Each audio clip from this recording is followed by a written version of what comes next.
মুতররিফ বিন আবদুল্লাহ রহিমাহুল্লাহ বলেন, একদিন আমি একটি কবরস্থানে ছিলাম।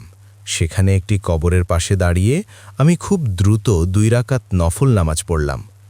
নামাজটি এতটাই দ্রুত ছিল যে আমি নিজেই এর একাগ্রতা নিয়ে সন্তুষ্ট ছিলাম না।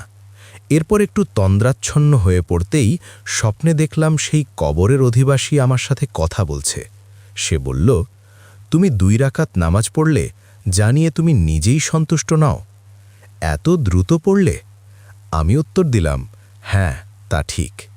তখন সে এমন এক কথা বলল যা শুনলে কলিজা কেঁপে ওঠে।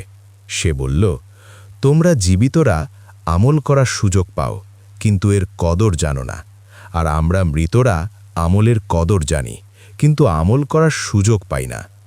তোমার পড়া ওই অসম্পূর্ণ 2 রাকাত নামাজ আমার কাছে পুরো দুনিয়া এবং এর ভেতরের সব কিছুর চেয়ে বেশি প্রিয়। আমি অবাক হয়ে জিজ্ঞেস করলাম, এই কবরস্থানে কারা আছে? সে বলল, সবাই মুসলমান এবং সবাই কিছু না কিছু নেক আমল নিয়ে এসেছে। আমি আবার জিজ্ঞেস করলাম, তাদের মধ্যে সবচেয়ে মর্যাদাবান কে? সে একটি কবরের দিকে ইশারা করল।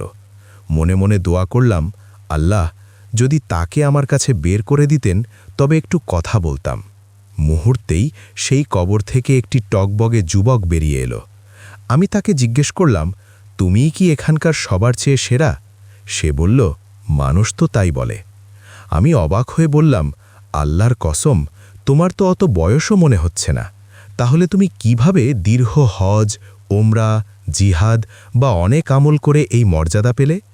সেই যুবক উত্তর দিল, আমি জীবনে প্রচুর নেক আমল করার সুযোগ পাইনি, কিন্তু আমি দুনিয়াতে থাকতে অনেক মুসিবত ও বিপদে পড়েছিলাম, আর আল্লাহ আমাকে তার উপর ধৈর্য ধারণ করার তাওফিক দিয়েছিলেন।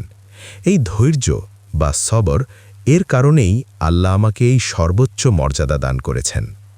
বিপদে পড়ে আল্লাহর ফয়সালার উপর ধৈর্য ধারণ করা অন্যতম বড় একটি আমল, যা মানুষকে জান্নাতের সর্বোচ্চ শিখরে নিয়ে যেতে পারে।